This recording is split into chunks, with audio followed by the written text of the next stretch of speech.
did the opening, I said there were no announcements. I did forget that Dave Nicker, who is a retired pastor in Winter, Texas, has been with us for many years, will start coming back next Sunday. And he plans to offer 2 very unique Christian Ed Bible study classes. One started maybe the first week he's here, I have to find out. They have to do with God in modern contemporary society. So it's not going to be a staid old Bible study about memorizing the words and the truth, although there'll be some of that, and there should be. But I'll have more information for you next week. I think the plans are to start at 8:45 on Sunday mornings to do one of the studies, which is like a 7-week study, and another he wants to do in the evenings, and he has suggested Tuesday evening, but I thought we'd talk about it as a congregation, see what's more meaningful to most people. So I think you'll enjoy it. It's a fresh approach that we haven't had for quite some time. Today, we're still concerned with the story of Christmas and the real meaning of that story. And the story of Christmas really begins, not as we often think of, about beginning with the manger in Bethlehem, but the story really starts thousands or maybe even millions of years prior to that, because it started in the mind of God. And we don't know when that happened. I'm Lonely, James Weldon Johnson has God say in a play called God's Trombones. And he says, I think I'll make me a world. And that's exactly what God did. God made a world. He made a beautiful garden with birds singing and flowers blooming. Mountain streams flowing and mighty oceans that glistened under the sun. And in the midst of all this beauty, God placed a man and a woman to be his highest creation. And they had everything they needed to sustain life. And you know, the first man and woman should have lived happily ever after. But so should we all. But it was readily apparent that there was a problem in paradise, a problem of the heart of humanity. For you see, God created man and woman in his own image. And God created man and woman not to be puppets in a paradise existence, but to be God's partners. And maybe James Weldon Johnson was right. Maybe God was lonely. For he created humans to mirror many of his own attributes. He created these beings with the potential for communion with himself. And the critical attribute that he gave to humanity was the ability to choose. Think of that. The ability to choose. The ability to choose life or death, good or evil, to choose darkness or light. What a gamble God took when he created these beings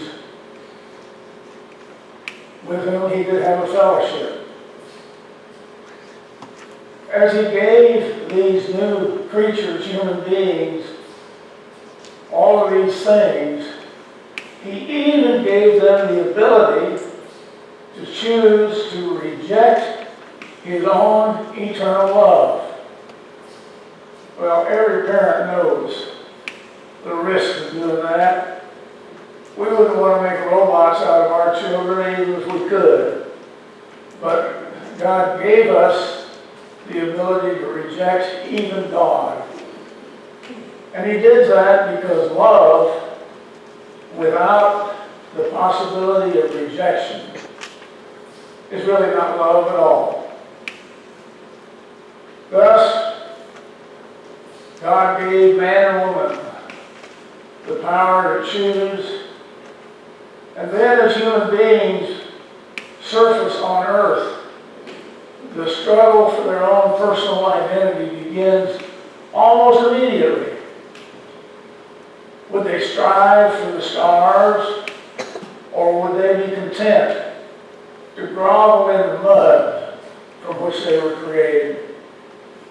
And I think we know a little bit about that today, that struggle, because it is still going on within our hearts.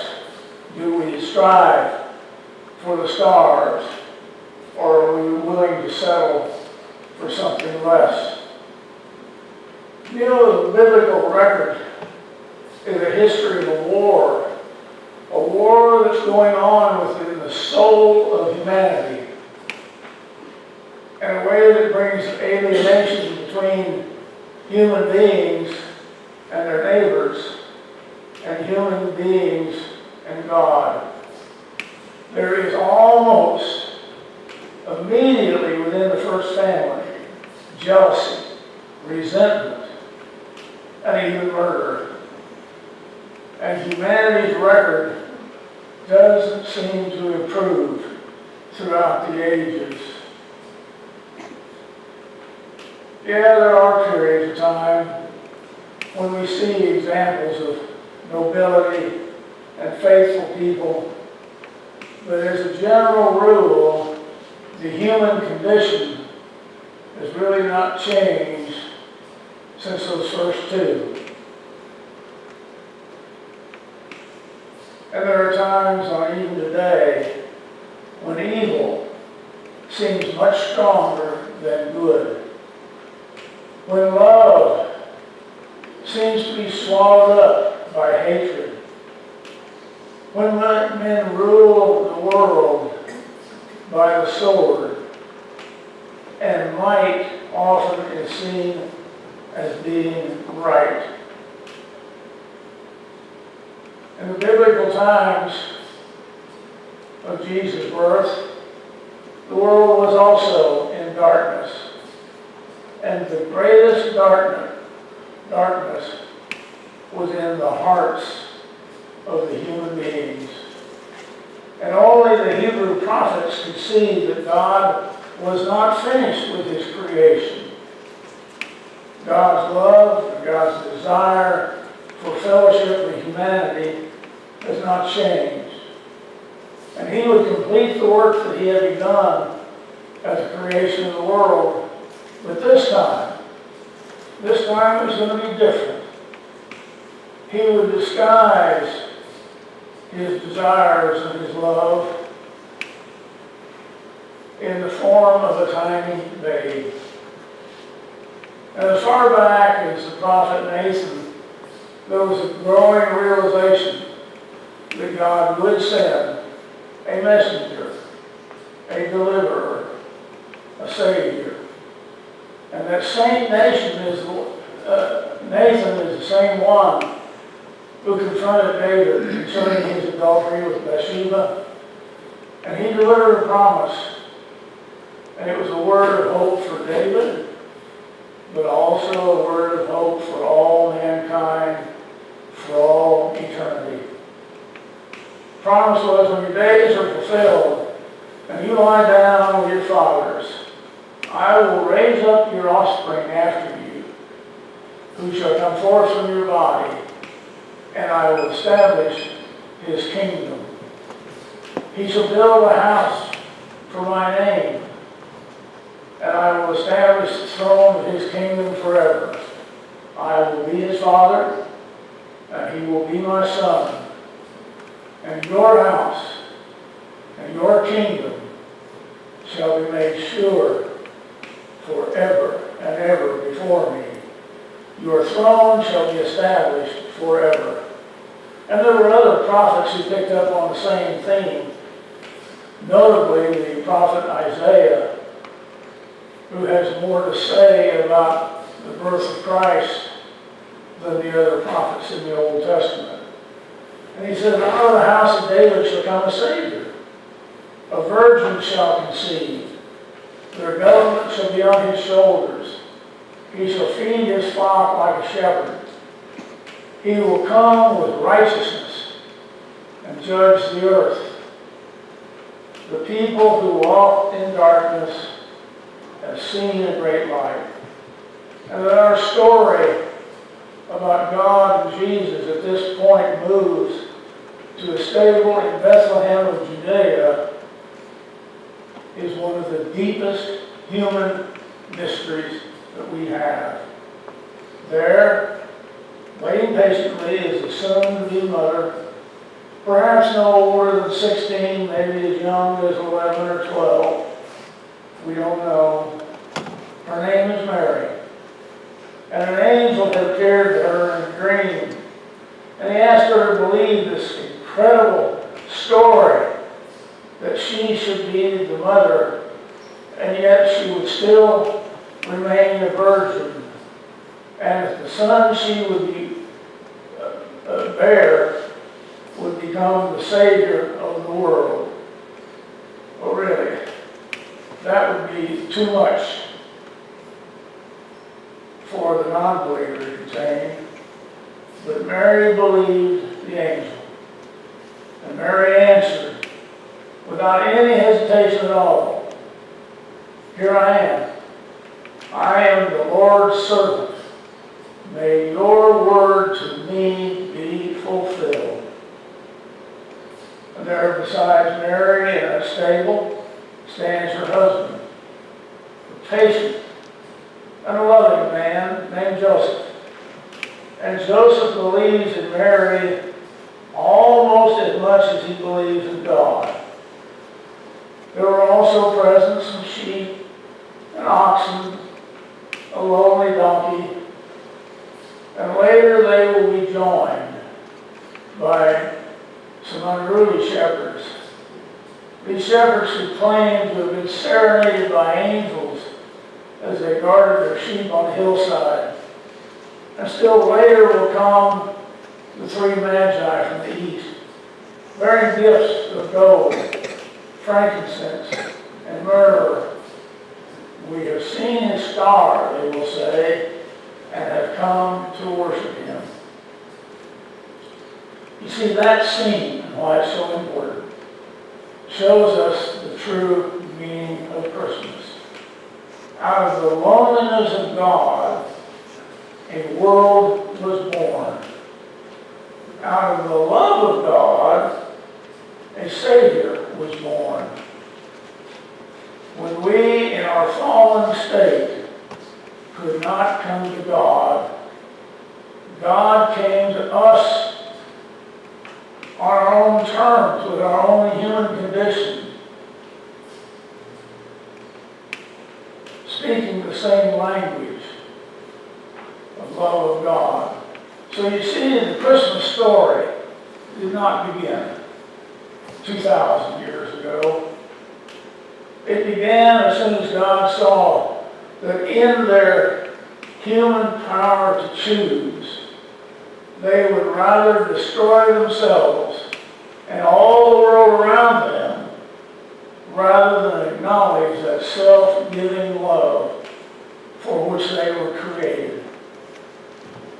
It is important to see that the Christmas story does not end at the stable of Bethlehem either. It didn't start there, it doesn't end there.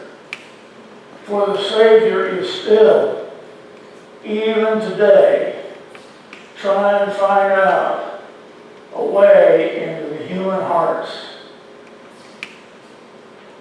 The Christmas story is God's love story. It's His love story being made manifest afresh in human lives daily. But even there, the story that I am, it's not enough that individual hearts should be won. Christmas is not only the celebration of the individual heart in union with God. It is also the celebration of the family, the human family. The angels sang about peace on earth and goodwill to men. Christmas is an acknowledgement that the story will not end until we regard every person on earth as equal worth of ourselves, for we're all part of the family of God. I want to say that over again, because I think it's really important for the Christmas story. Christmas is an acknowledgement that the story will not end. It will not end until we regard every person on earth as equal worth as themselves, for we're part of the same family, one family, the family of God. Traveling back to Earth, having just walked on the moon, Apollo astronaut Edgar Mitchell had an experience that nothing in his life had prepared him for. As he gazed through the window of his space capsule at his home, a small, distant planet called Earth, he saw for the first time, from that perspective, that we truly are one family, one small planet here together. And William Sloan Coffin commented on Mitchell's experience, and he wrote, "I was thrilled to hear him tell his tale, but I couldn't help thinking, you shouldn't have to go to the moon to have that vision. It's enough to go to Bethlehem." For the message of Bethlehem is that all human beings are members of one family, brothers and sisters of the Holy Child. And in today's life, it's so important that you and I understand that and believe that. And even more importantly, to act like that all people are in the family of God. So the story of Christmas is not finished, and it will not be finished until the star that shone over the stable on that night of nights shines in the hearts of every man and every woman and every child upon this earth. The star that gives hope, the star that gives dignity, the star that gives meaning to all of our lives, the star of the loving God who created us for communion with one another and with Him. Let us, each and every one of us, on this Christmas day, resolve to do our dead level best to see that the Christmas story continues. Amen.